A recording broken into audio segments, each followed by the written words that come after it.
Bedakan antara rumah dengan rumah tangga. Nah, ketika orang-orang takut akan Tuhan, rumahnya mungkin kecil. RSSSSSSS.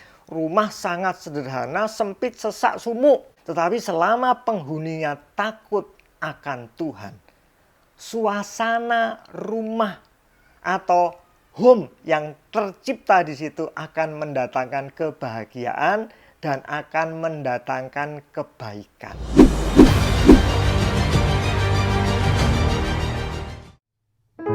Shalom Bapak Ibu, apa kabarnya? Saya harap semuanya baik ya. Hari ini kita mau belajar bagaimana berkat itu ada di dalam rumah tangga. Bagaimana kebahagiaan itu ada di dalam rumah tangga. Ini janji Tuhan Bapak Ibu Saudara. Jadi keadaan apapun, termasuk pandemi ini, termasuk resesi ekonomi. Ada yang bilang tahun depan bukan resesi lagi, tapi depresi ekonomi, tidak bisa membatalkan janji ini buat setiap orang yang percaya. Amin. Kita baca Mazmur 128 ayat yang pertama. Bapak Ibu bisa lihat di situ. Saya bacakan nyanyian ziarah. Berbahagialah orang yang takut akan Tuhan, yang hidup menurut jalan yang ditunjukkannya. Bagaimana kita bisa menjadi orang yang takut akan Tuhan? Caranya gampang Pak Bambang. Difirmankan sudah disebutkan yang menuruti, yang hidup sesuai dengan jalan yang ditunjukkannya. Bagaimana kita tahu jalan yang ditunjukkan Tuhan itu kemana? Jalan yang ditunjukkan Tuhan itu macam apa? Kalau kita mau hidup menurut jalan yang ditunjukkannya, kita harus mau membaca Alkitab Bapak Ibu Saudara. Alkitab ini seperti peta, seperti map gitu. Satu-satunya jalan kita bisa mengerti apa yang ditunjukkan Tuhan, apa kehendak Tuhan, apa yang menyenangkan Tuhan, hanya satu, yaitu dari Alkitab. Saya dorong Bapak Ibu Saudara untuk terus membaca Alkitab. Ayat yang kedua mengatakan begini. Apabila engkau memakan hasil jerih payah tanganmu, berbahagialah engkau dan baiklah keadaanmu. Nah, orang yang takut akan Tuhan ketika dia bekerja dan melayani, hasilnya adalah hanya ada dua, bahagia dan baik keadaannya. Berbeda sekali kalau kita baca di Hagai 1 ya. Ada yang menabur banyak. Bapak Ibu bisa baca ya. Kamu nabur banyak tetapi membawa pulang hasil sedikit. Nah, ini taburannya dengan hasil yang diterima tidak sesuai. Usahanya, kerjanya keras dari pagi sampai pagi lagi, mungkin kerja terus. Tapi kok hasilnya sedikit. Kamu makan. Orang normalnya makan tuh mesti kenyang toh Bapak Ibu Saudara ya. Tapi di sini sebutkan makan tapi tidak sampai kenyang. Kamu minum tapi tidak sampai puas. Kamu berpakaian tetapi badanmu tidak sampai panas.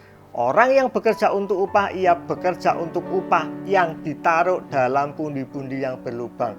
Hasil berapapun yang masuk ora ono rupane, tidak ada bekasnya, tidak ada sisanya. Ini orang-orang yang tidak takut akan Tuhan. Tetapi orang yang takut akan Tuhan tadi dikatakan hasil jerih payahmu akan membuat engkau berbahagia dan keadaan kita akan menjadi baik. Haleluya. Saya lanjutkan lagi ya. Ayat yang ketiga begini Bapak Ibu Saudara.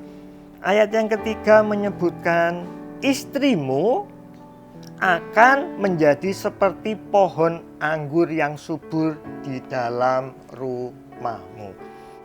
Orang yang takut akan Tuhan atau istri yang takut akan Tuhan itu akan membuat suasana rumahnya itu nyaman sehingga suaminya tetap kepingin pulang ke rumahnya.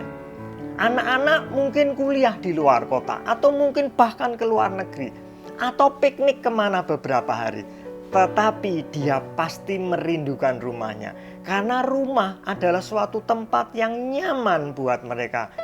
Rumah menjadi satu tempat yang mendatangkan kebahagiaan. Satu quote Bapak Ibu Saudara ini menarik sekali. Quote-nya berkata begini, what money can buy, it can buy house. Kalau Bapak Ibu punya uang, Bapak Ibu bisa beli rumah. baik yang dari tipe sederhana sampai rumah yang tipe mewah. Tapi perhatikan, money cannot buy home. Rumah tidak bisa membeli suasana rumah tangga yang indah. Nah, ketika orang-orang takut akan Tuhan, rumahnya mungkin kecil.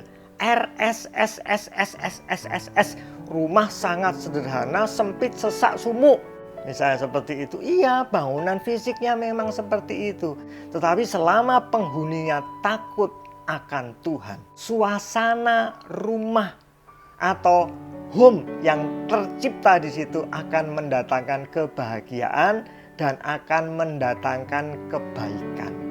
Nah, kemudian it can buy bed. Ya, dia bisa beli tempat tidur yang mahal. Tapi dikatakan begini, money cannot buy sleep tight.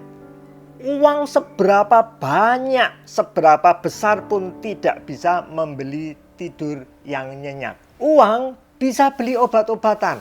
Mau beli pengobatan yang mahal apapun, mau berobat ke Singapura, ke Jerman, ke Belanda, bahkan mau operasi hidung di Amerika biar mancung cantik itu bisa. Tapi uang tidak bisa memberi kesehatan. Dikatakan istri menjadi pohon anggur, istrinya itu membawa sukacita. Hati yang gembira adalah obat yang manjur. Ya, ada banyak bapak-bapak yang bisa sehat, bisa tetap kuat karena istrinya membawa sukacita. Lanjutkan Bapak Ibu. Anak-anaknya dikatakan tadi seperti pohon zaitun. Kalau Bapak Ibu kepingin tahu manfaat pohon zaitun itu banyak. Saya tuliskan di sini beberapa manfaatnya, yaitu yang pertama buahnya. Ya, buah pohon zaitun ini dimakan langsung enak. Zaitun ini bisa menjadi penyedap makanan, masakan, ataupun penyedap minuman. Buahnya itu digiling. Buah zaitun yang digiling ini bisa menghasilkan minyak. Minyaknya ini bisa buat kosmetik. Kemudian minyak ini juga bisa dipakai sebagai bahan bakar minyak lampu. Zaitun ini manfaatnya banyak sekali. Kayunya sangat bagus, keras dan indah, biasa dipakai buat gagang pedang. Nah, daunnya, kalau Bapak Ibu sudah pernah lihat film atau gambar-gambar seorang kaisar Romawi, mahkotanya itu bukan dari emas, bukan dari logam, tapi dari daun. Daun yang dipakai untuk mahkota itu adalah daun dari zaitun. Tadi dikatakan bahwa anak-anak orang yang takut akan Tuhan akan menjadi seperti pohon zaitun. Artinya anak-anak kita itu akan diberkati dan kemudian anak-anak kita bisa menjadi berkat dimanapun dia berada. Ya, puji Tuhan. Kemudian yang selanjutnya, ayat yang keempat.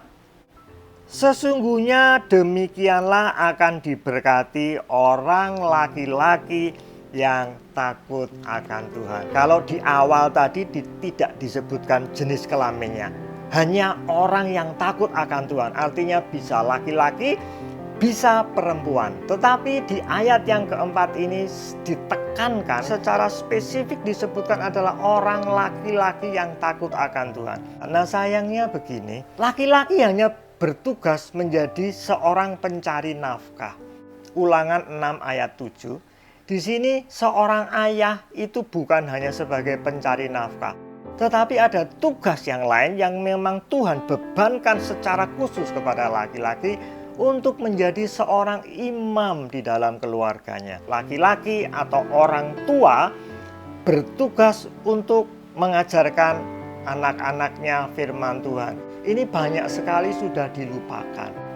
Saya mau ingatkan Bapak Ibu Saudara, seorang ayah harusnya memberkati anak-anaknya. Tapi seberapa banyak ayah yang menumpangi tangan kepada anak-anaknya. Berkat seorang bapak itu adalah berkat yang memang Tuhan berikan. Supaya anak-anak itu diberkati, yaitu melalui bapaknya sendiri. Bukan orang lain, bukan pendeta dari gereja. Jadi saya dorong supaya ayo bapak-bapak yang di sini kita menjadi orang yang takut akan Tuhan. Bapak-bapak harusnya membaca firman, bapak-bapak harusnya menjadi imam di dalam rumah tangganya atau di dalam keluarganya.